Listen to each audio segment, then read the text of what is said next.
Hello everyone. My name is Art Russell. Welcome to my channel. Have you ever had what I call a light bulb moment? When our ignorance is suddenly replaced with understanding? An example might be when we were first learning to ride a bicycle. One moment we were doing our best to push on the pedals and steer and balance at the same time. And suddenly our understanding all came together and we were riding.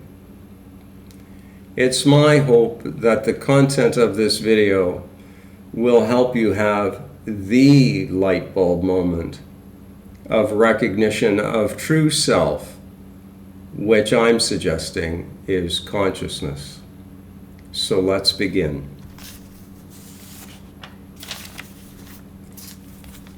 I've made a very basic illustration to share with you. The first part of it relates our conditioned way of processing reality and acting in the apparent world.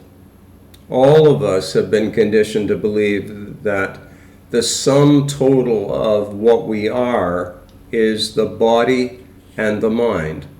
The body, mind, or person. And I'd like these lines to represent consciousness. They're not hair, but consciousness, and our conditioned way to believe that consciousness is generated by the brain. Now, there's a correlation between consciousness and the apparent brain, but it's a myth that it gives rise to consciousness. What this is overlooking is that consciousness is fundamental, our I am nature, prior to I am thought of I am the body-mind person. Now, this makes a big difference in how we process reality and how we go about in the apparent world. The first view is a materialist view, in which we believe that all we are is flesh and bones, and in which we're ignorant of our I am nature, which is eternal, indivisible, irreducible consciousness. Now, the main difference, or a point I'd like to make, is probably pretty obvious. When we believe that all we are is a body-mind person, we act in ways that are self-centered and selfish, or often selfish. And those ways fluctuate between good days and bad days. But when we recognize our divine, our higher nature, or inner nature, we treat others, apparent others, with love and compassion. And it makes our experience here, or apparently here on earth, better for everyone. This is easier to understand if we once again contemplate a dream state dream. When the mind falls asleep and we merge with a dream state dream, we assume the role of a character within that dream. And as long as the dream continues, everything seems as real can be. I've mentioned this before, but a brick building in a dream state dream 100% seems to be made of bricks. That's what I mean by real. And our interactions with apparent others seems very real also. But when we merge once again with waking state reality, we realize that all of those persons, the events, the objects, were made of consciousness. Now, when we merge once again with waking state reality, this top level of non-local consciousness is overlooked for the most part. This is the unawakened perspective, but to know ourselves as consciousness, our I am nature, is the enlightened perspective. And it's a perspective in which we know that the body-mind is an appearance only within consciousness. This is easier to understand when we realize that what we really perceive is perception. We assume it's of an independently existing material world, but all we know via the mind is perception. I'd like to dive deeper into this subject of our true nature through what may seem like a strange way, but it's through the story entitled The Adventures of Pinocchio, which was written by Carlo Collodi and first published as a book in 1883. It's actually an allegory for the human, or apparently human, condition. I went online and I downloaded a point form of the adventures of Pinocchio. So here it is. Geppetto carves a wooden puppet named Pinocchio. Now this in itself implies a creator. A creator. Pinocchio did not create himself. Pinocchio comes to life but is rebellious and naive. He skips school and chases pleasure and easy success. He's repeatedly deceived by dishonest characters. His lying causes his nose to grow. So this again points to the perspective of how a perspective in which someone believed they were a separate self and could lie and get away with it is not representative of our divine nature, of consciousness itself, which recognizes the divinity in every other apparent person. He suffers consequences for selfishness and irresponsibility. The blue fairy guides and forgives him. Now I'm suggesting that this implies grace, our higher self. Pinocchio eventually learns compassion, honesty, and hard work. So we become wiser to our true nature rather than the selfish perspective that relates to the person. He rescues and cares for Geppetto, so he gives love back to his creator. And we demonstrate that by showing love for apparent others in this reality that we call life on earth. And it's because he becomes virtuous, he transforms into a real boy.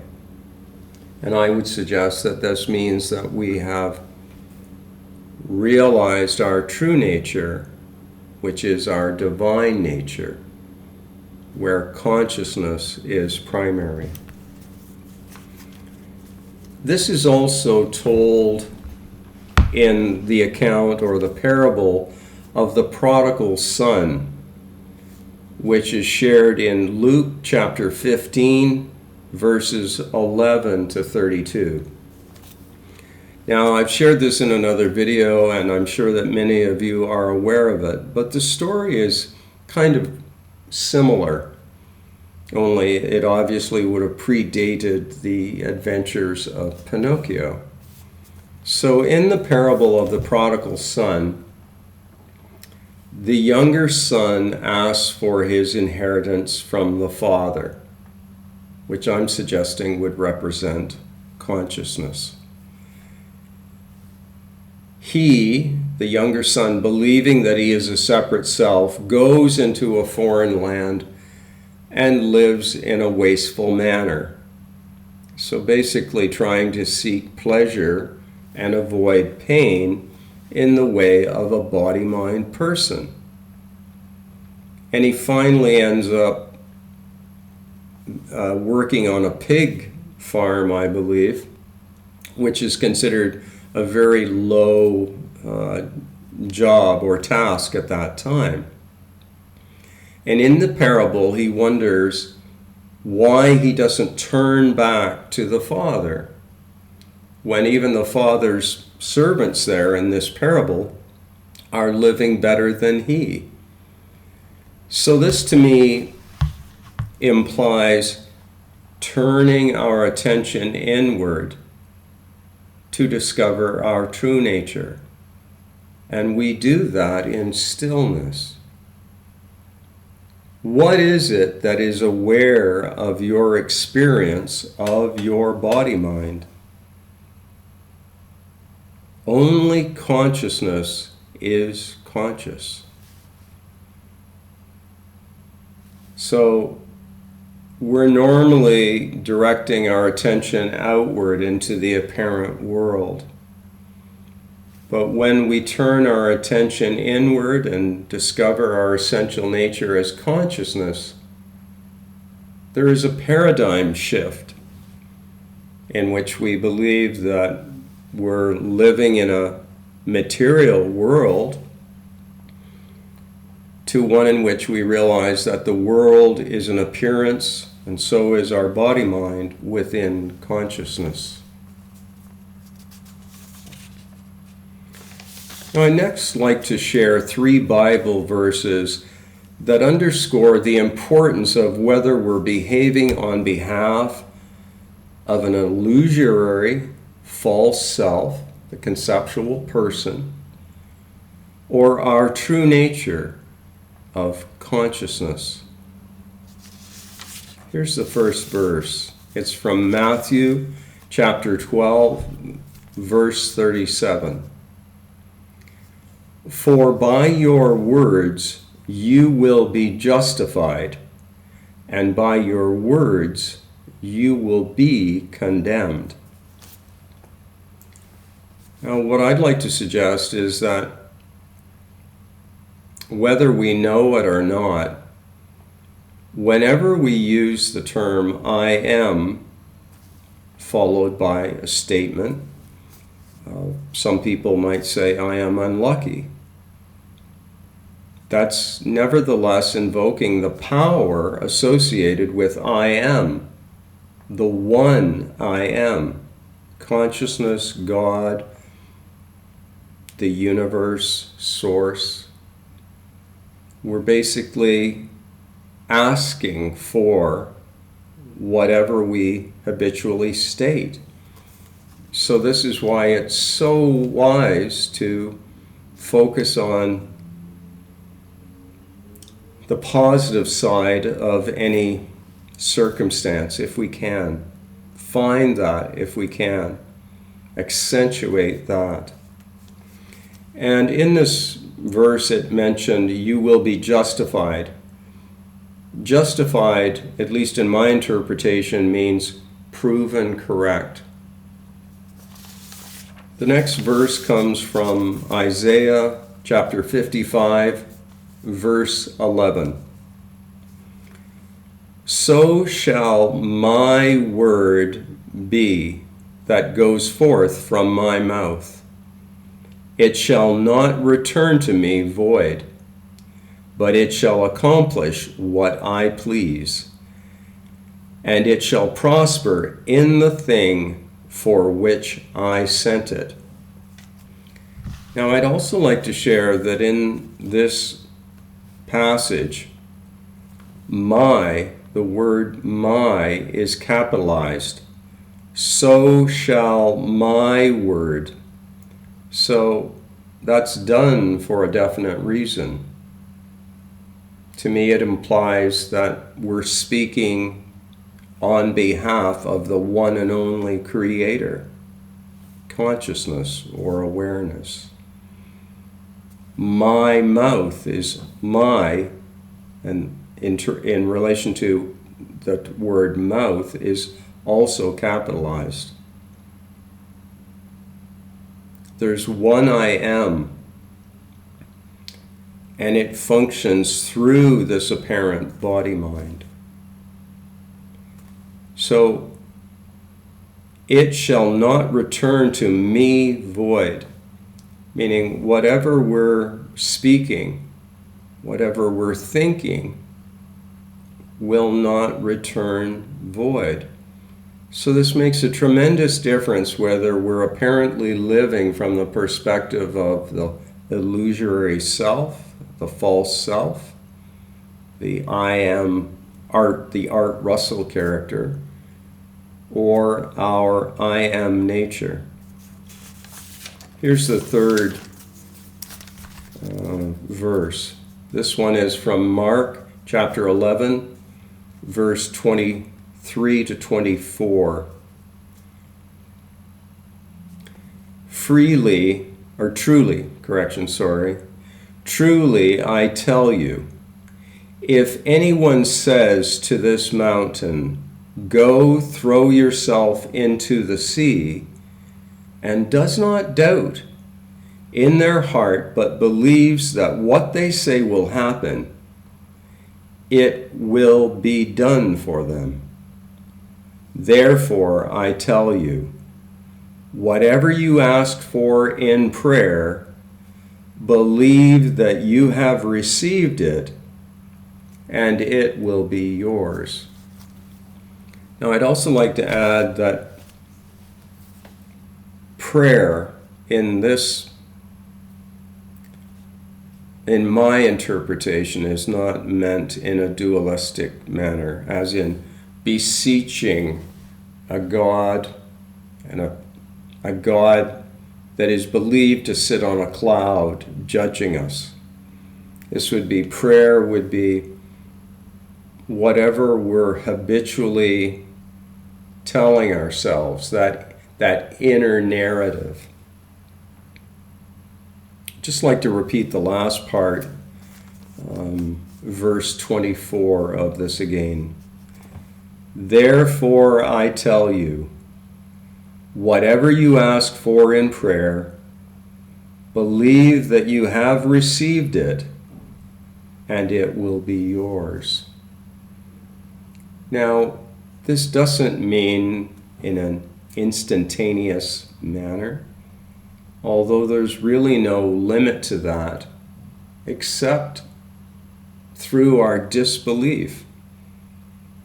But when we know ourselves as consciousness, our I am nature, we're operating from a much higher or deeper inner level of knowing. If you've enjoyed this video or found it helpful or useful, I invite you to share, subscribe, and like. More information is available through my free articles at thinktwice.me, and also through my book entitled This Taste of Flesh and Bones, available from Amazon. Thank you very much for watching. I look forward to seeing all of you again soon. Bye for now.